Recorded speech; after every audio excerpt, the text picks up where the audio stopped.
I am joined by Sasha Ritzie Hernandez. And today is a very special day because I want you to tell us why we're here, Sasha.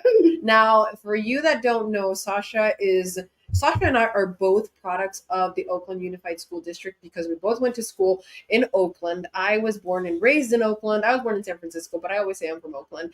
And then Sasha, your story is a little different, but we both crossed roads and we met in high school and then we took really different paths. But now we're crossing again. And I'm so happy that we're chatting today because I want you to tell us why we're here and tell me what it means to be a candidate for District 5 in the Oakland Unified School District. Oh, there's just so much to say about that. And I'm just, first of all, I'm so honored to be here. And I know that I said it in the first live and just saying like how our paths and our careers, they take a different turn. And I'm just so happy that now like it just really made sense for us to collaborate. And I couldn't be happier. This is probably, no, I'm not gonna say the word. I'm gonna remove the word probably to say I am sure that this has been the best interview I've had since I started this campaign, and I really thank you for that.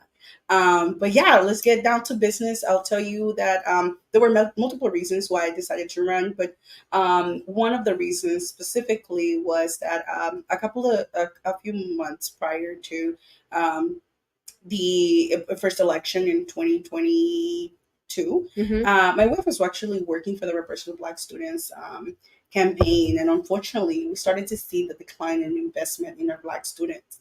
And so she got laid off as a result of the lack of investment. And that was a very, very impactful moment for us to really decide what we were going to do about this, because we saw it as a challenge. We were like, oh, well, you're not investing in the students, although you passed a policy that will give millions of dollars to this policy. And so for us as a family, we decided to just that she was going to be my campaign manager and that I would be running, because it didn't make sense to continue to just empower families or support families to go and change or support policies, and those policies are not fully implemented. So it's a lack of implementation of these policies that is why I'm sitting here today. I always did work in the background, just supporting families and empowering them to advocate for their children, letting them know about their rights and what they can do to really shift and change how our district is moving for our students. But unfortunately, it hasn't happened. So that is when it was kind of like a natural moment for me to think, well, I'm supporting in passing this policy. Now I want to be on the other side and make sure that I'm able to implement those policies. Which is a big difference. And I think that your background, you've been organizing for how long? 10 years, family specifically. But before that, so just to give you a little bit about my story, you know me, I've been involved in being an activist since I can remember. Way back, yeah. So when I was a teen and we were at Oasis, I started organizing again after the killing of Oscar Grant, and that was like my introduction to organizing. And I knew then that collective working together collectively, Yes. it empowers people, and Yes. it makes a change.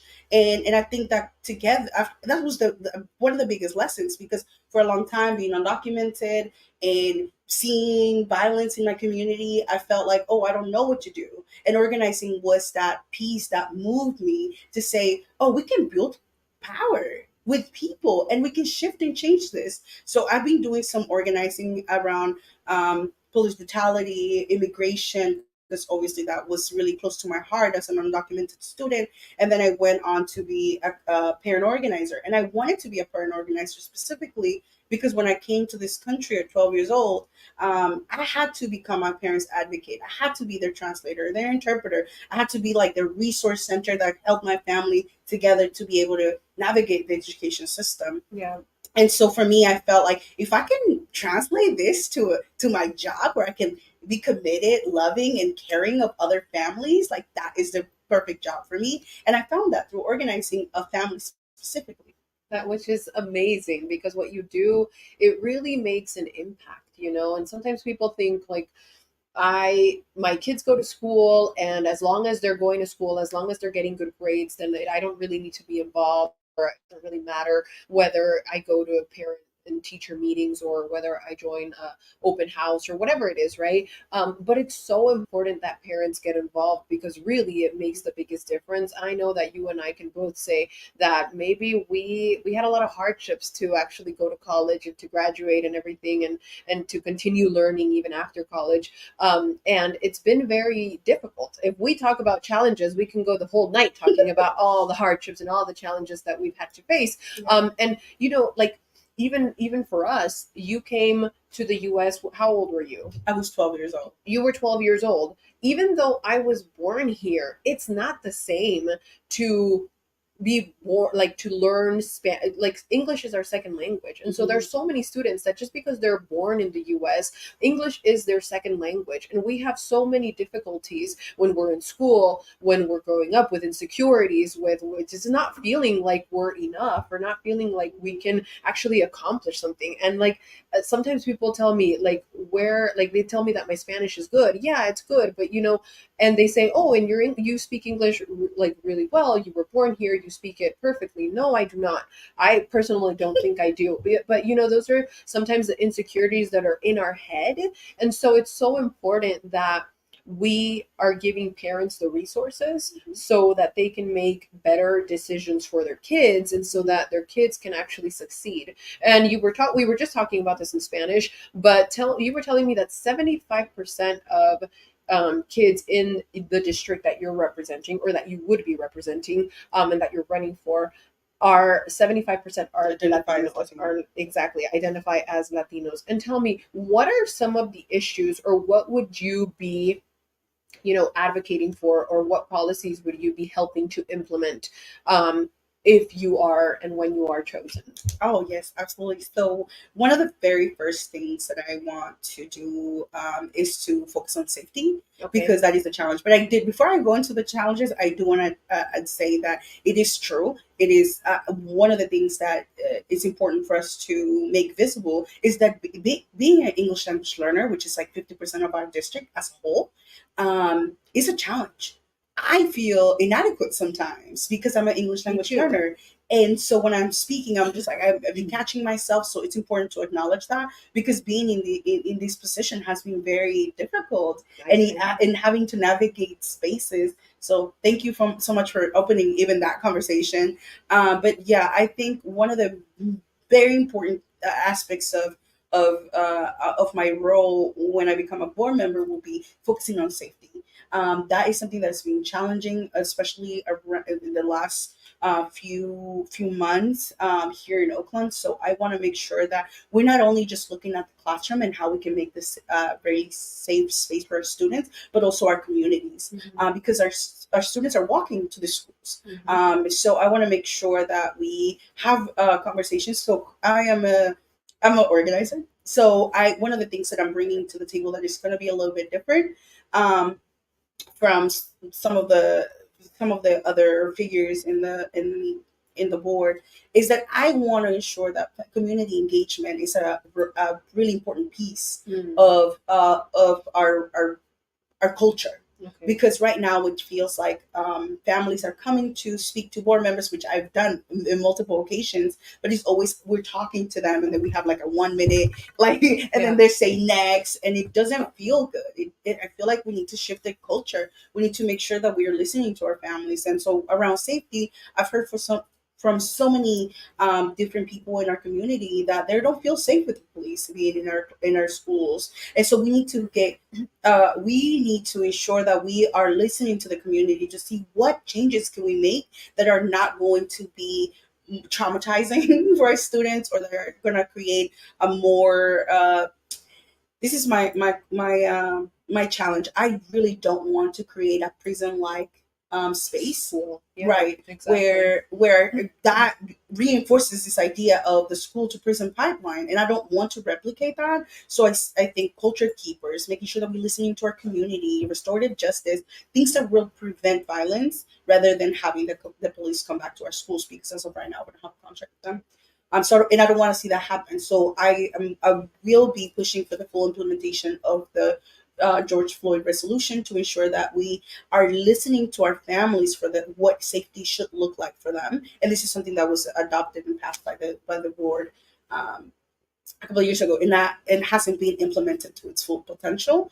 So there needs to be more investment in restorative justice and all these different things that can really benefit our community. Make a big difference for sure.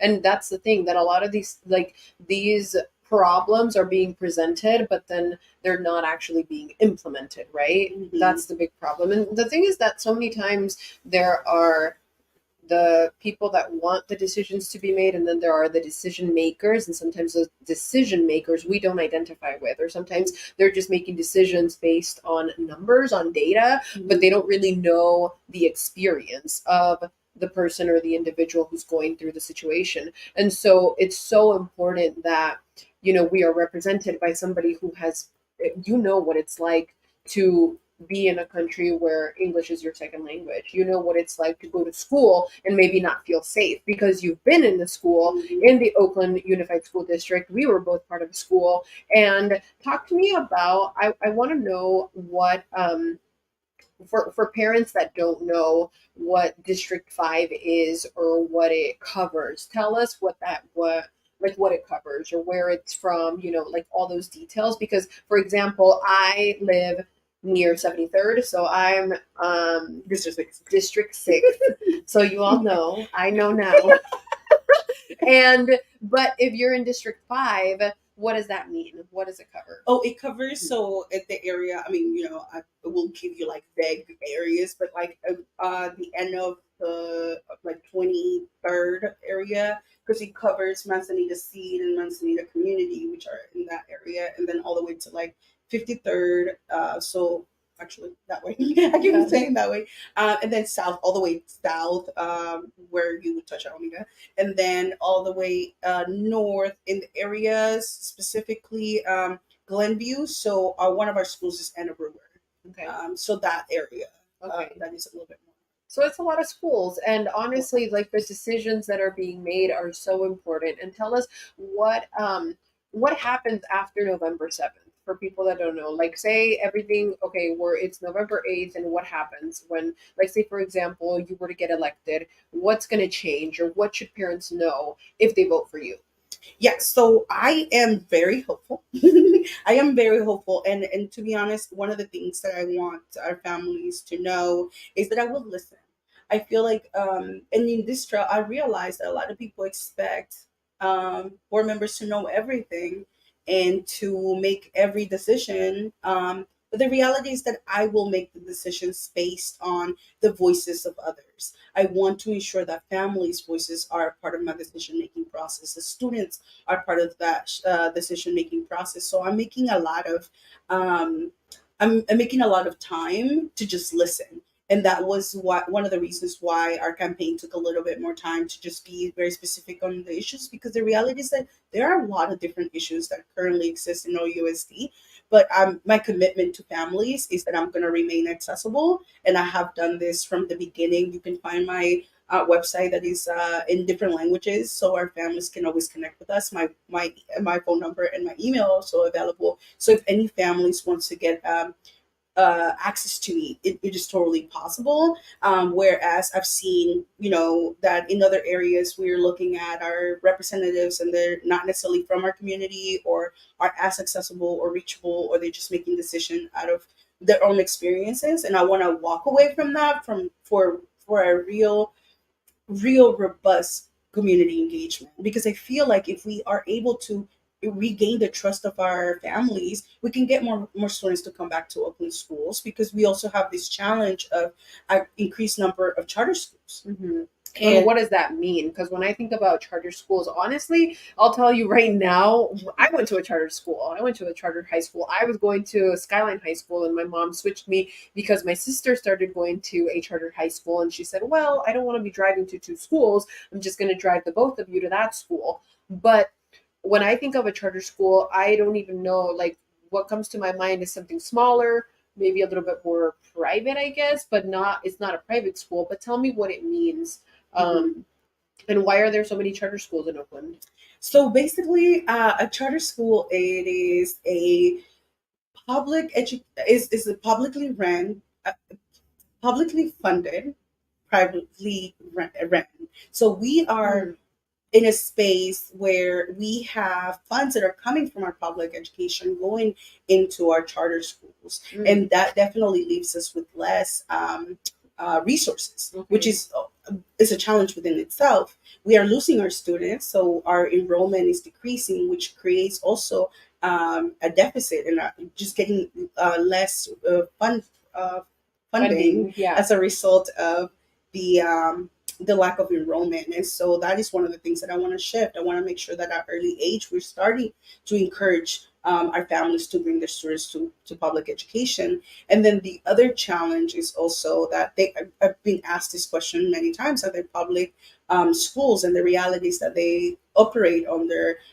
Some of them, I can't really speak to all of them, but the majority run as a nonprofit organization. So they Mhm. have a different tax filing Okay. than the ones that public schools have. Now, the other challenge that we have is that if we, if um, charter schools fail our students can always come back to public schools. Mhm. If our public schools fail, there's not going to be a place for our students to go Mhm. because ultimately charter schools make the decision on how or how many students they're going to be able to let in, and then they have a process because just like you said, we went to oasis together, and so before entering the school you have to take a test, right? And so there's different things that make it inequitable for our families Mhm. because you may be able to get in but maybe your sister won't get in. So Okay. there's this thing where not everybody's going to be allowed, and in public schools we can't really turn any students away. Yeah. So that is it. And like I was mentioning earlier, the challenge is also the fact that there's not that many public services that are available that are free. There's very few, and so education is one of them. And I think that it's really important for us to protect it because when we build community schools, that means that families have additional resources. I've been telling this story about in the past we've had like food banks come to our schools, and it's families who are the ones that are coordinating food banks because there's areas in East Oakland where there's no grocery stores. Yeah. So ensuring that we have those services, that is more just than the education that is happening there, but there's services for our families. Like you go to some of our schools, you can actually visit a dentist, which is really That's exciting, right? amazing. It's Yeah. great. Yeah. So I want to make sure that that our schools, our public schools, are fully resourced, that they have all the services available to our families, and that we start by um, we shouldn't wait until our parents are choosing where to go. We really need to be proactive about bringing them back to public education. Yeah, for Yeah. sure. Yeah, there are so many issues honestly affecting it. Like you just turn on the news and you watch what's happening in other school districts, like, just all around the Bay Area, and you know that there are so many issues. But the Oakland Unified School District is so huge, and there are so many students. Like when you think about the amount of students that actually, are in Oakland and the power that comes from unity, it makes a big difference, right? And so when parents come together, when they make their voice heard, it makes all the difference. And I think that what you're saying is very very important because we need to really make informed decisions. And I would love for you to also explain and to talk a little bit about, like, I know how hard your journey has been, but tell me what, when you think about just this role and the decisions that are going to, that you're going to have to make, like what is at the forefront of that when it comes to public education, when it comes to students, what's on your mind? It was funny because we have seen some of the archives from the past of OUSD, Mm-hmm. and in their chart in the past they had families and students and then our board. Mm-hmm. And I would like to see that implemented, where Mm-hmm. our families and our students are the ones that are leading, Mm-hmm. that they are the ones that are informing our decisions. I think that that is the one of the shifts that I want to see moving forward. There was a challenge in the past with school closures, for instance. Our I challenge remember. Yeah. yeah, Yeah. and our challenge as a community is that we weren't involved in the decision making process of that because I was part of that process as an organizer. and how supporting families as they were navigating that very challenging aspect of their education. And so I feel like, for instance, for me, I would like to create impact analysis, making sure that we know what is the impact in closing our schools, what is the impact of losing, let's say, like different programs or different positions. Like, I want to know what impact our students, our families, and our educators are going to have, and our certified staff. Like, we want to make sure that there's like real robust community engagement. Yeah. That is one of the shifts that I want to see. And I tell you this because I've been on that on that area where you go and speak and they just tell you, they don't even answer your questions, and that has been very challenging for me. So just having that Yeah, be and part of it. having gone through the same system yourself, you know, and I've also gone through it myself, and we know the challenges. And honestly, when like if you just think about the difference that a teacher, that a person in a school, any one of the faculty members of a school, the difference that they can make in your life as a student, I can tell you the names of all the teachers that made a huge impact in my life, like growing up, and just like that I admired, that I Mhm. learned from. I always like I feel like out of all the teachers, I always had like really great teachers, and my sister always contradicts me. She's like, no, they suck, and I'm like, no, you were just really bad. You didn't like to do the work, so but you know, like everyone's just different, but a teacher can make a big difference. And when the like they're not being heard, not just teachers but like students and families, and when the situation is not the way it should be, and kids don't feel supported, they don't feel that they have the resources, they're not going to want to go to school, they're not going to want to be in that environment. Or when they don't feel safe, parents don't want to send their kids don't want to be in school. And so what happens, a lot of things can happen, but the biggest thing I think is that we need we need to be represented. Yeah. What you were telling me, and tell us right now what you were saying, what important day it is today and why it matters to be represented. Oh, absolutely. So happy Indigenous Peoples Day. This is a very important day. If elected, I'll probably be the first Afro Indigenous person to sit on the board. I know that representation matters.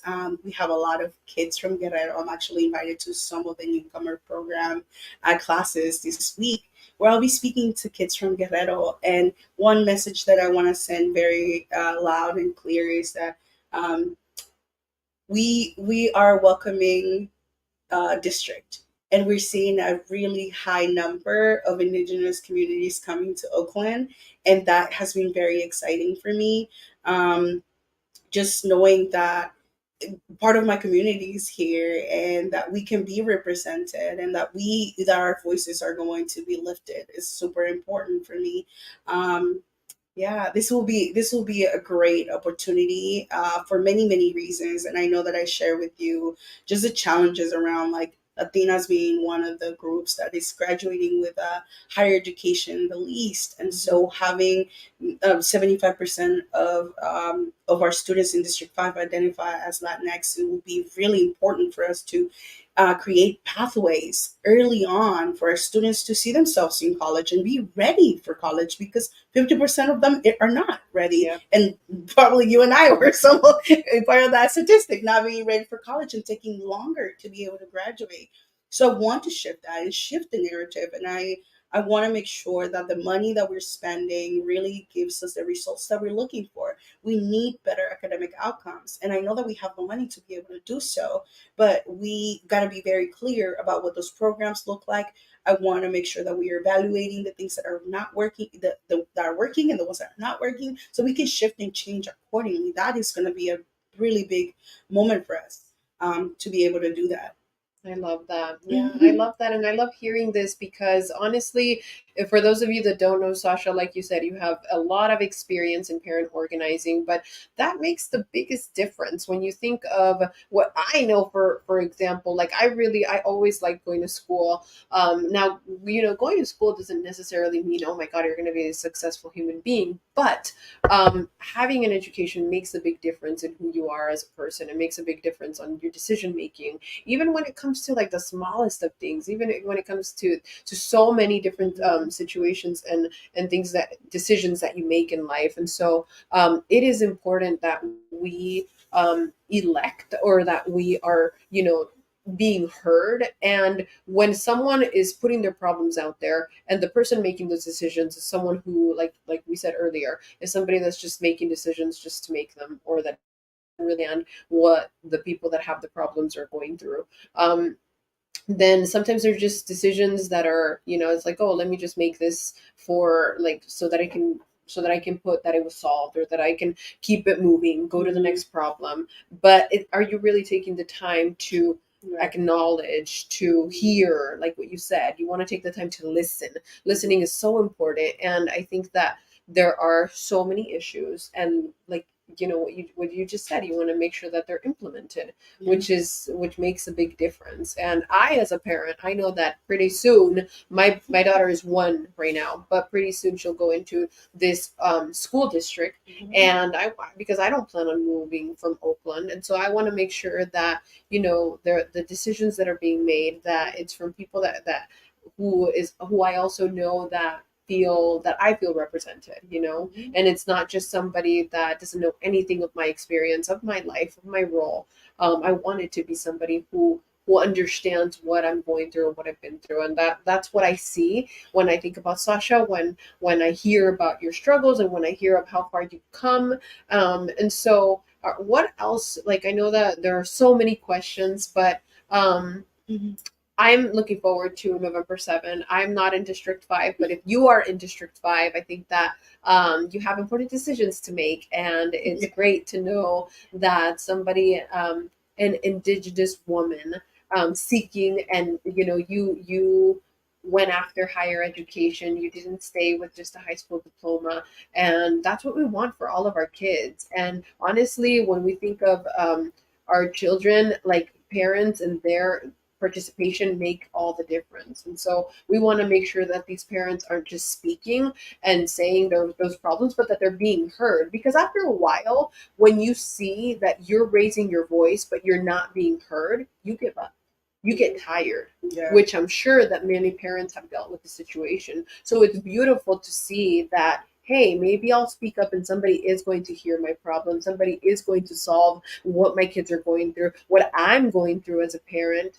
The worry and the fear of sending your kids to school and knowing that the community isn't safe, that not just the school, but where they're walking, where they're going, like, how they're getting to school, that's not safe. Like, those are huge problems. And being heard is something very important. And so I'm so thankful that we're talking today, just to know that, like, our paths have crossed, and how hard it's been to seek higher education. We want to make sure that kids in the future, that our next generations have it a lot easier, because then, like, we're able to help the next generation. And I don't want my daughter to go through all the things that I had to go through in order to graduate. It was a struggle. It was, like an obstacle course, right? And if we can make it a little bit easier, we want to. And if we can represent, and like you said, the community, like our community, Spanish speaking students that have so much potential, but sometimes, because English is not their first language, they feel insecure. And like we were just talking about, so many times we've felt insecure. We felt like we're not enough. We've gone through, just the imposter syndrome in school, at work. I can tell you that I go through that every single day. And a lot of people tell me, wow, you have an amazing job. You're so amazing. I don't feel amazing all the time, and it's hard. And it's people hard. Look up to me and they say, you graduated, you did this, you did that. But sometimes I don't feel that way. But all of that starts early on. It starts with who you, like, the support that you have, the parents that are surrounding you, the school faculty that is that you're involved with. Like, everyone, they all play a big role in a child's education.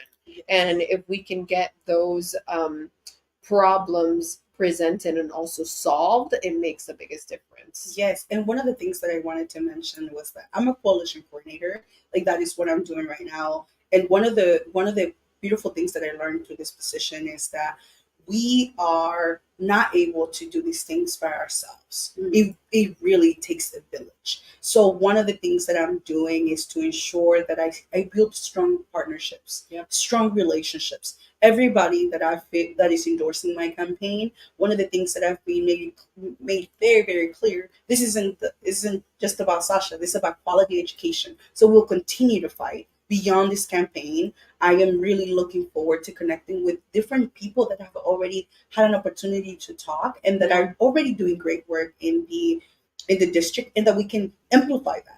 We can make it bigger by, the collective power that I was talking about earlier.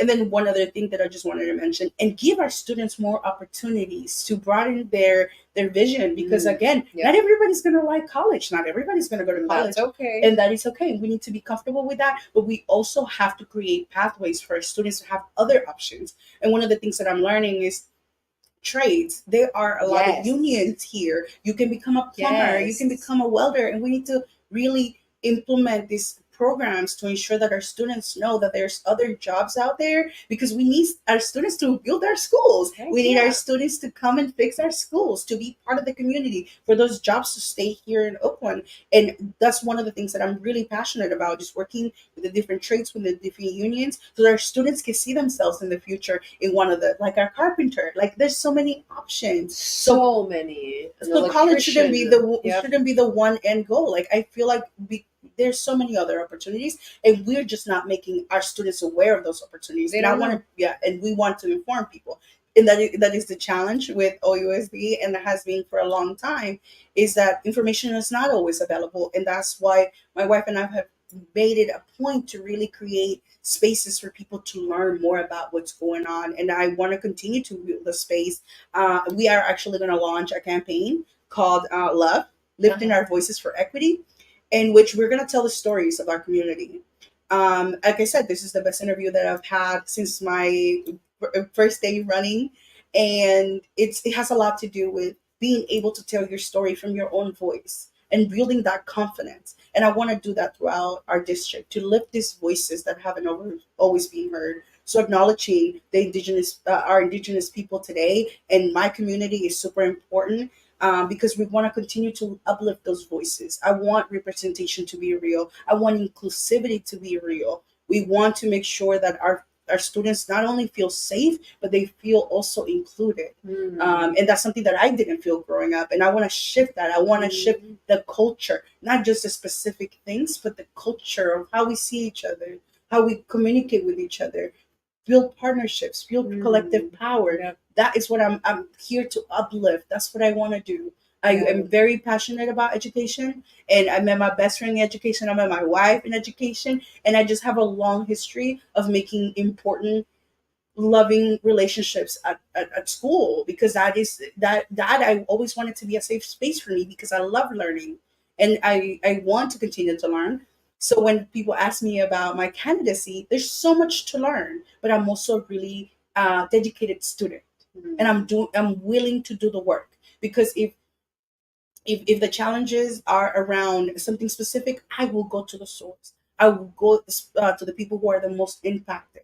I want those decisions to be specifically from our most vulnerable communities. Yeah. And they'll always have a friend that is going to listen, and that is going to do everything in her power to ensure that the things that we're seeing right now shift. I love that. I can't tell you how much I like everything you just said right now. I think like it's so important, and you said like just everything, and we could talk for hours about the types of classes and a curriculum, because you said something so important. College is not for everybody, but when they're exposed to all this other information, they can take an informed decision and say, hey, maybe I do want to go to college, and I do want to pay $60,000, $80,000, $100,000 to go to college and get a diploma.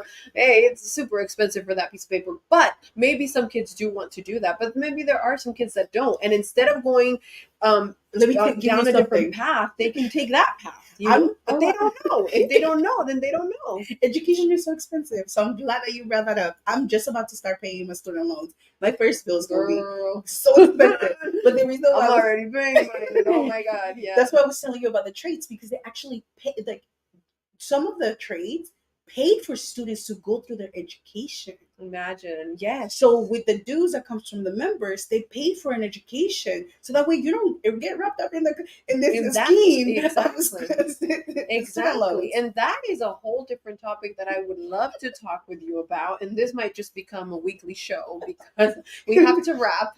But I would love to talk about this because I think there are so many topics to talk about, but this is really one that I would love to dive into Oh, because we can talk so much about it. And at the end of the day, just give students information because there are so many paths that they can take, but education is really important, especially at a young age, because you want to be you want to feel comfortable wherever you are and know that you can be yourself, that you can feel included, and that you can be supported to be what you want to be.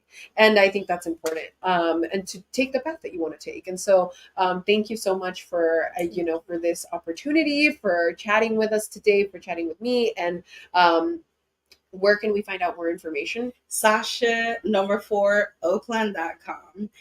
We have, if you haven't registered to vote, we have the link so you can register. You can make a donation. We are happy to say that our donations have come from individual donors. My wife being one of the donors herself.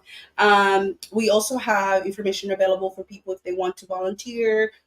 We are knocking doors like crazy because we know that we want to engage with as many voters as possible. So I'm knocking on doors saying, "Hey neighbor, what's going on? How can we build this amazing education system together?" Because that's the other thing. It's like it's gonna take everybody. It's gonna take our voters. It's gonna take our students. It's gonna take our teachers, our families. Everybody needs to come together to shift where we are right now.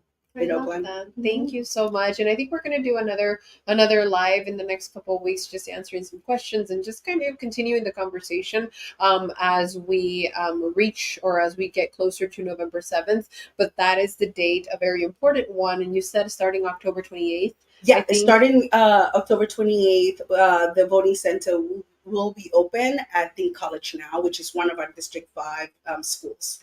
Yeah, well, you heard it from Sasha herself. Thank you so much. Have a great night. And yeah, Thank you. We hope to do this more and to answer more questions. But at the end of the day, the most important thing is to, learn more about who Sasha is and why it's so important that we vote for you. I'm so excited. Thank you. Appreciate you. Have a great night. Bye. Thank you.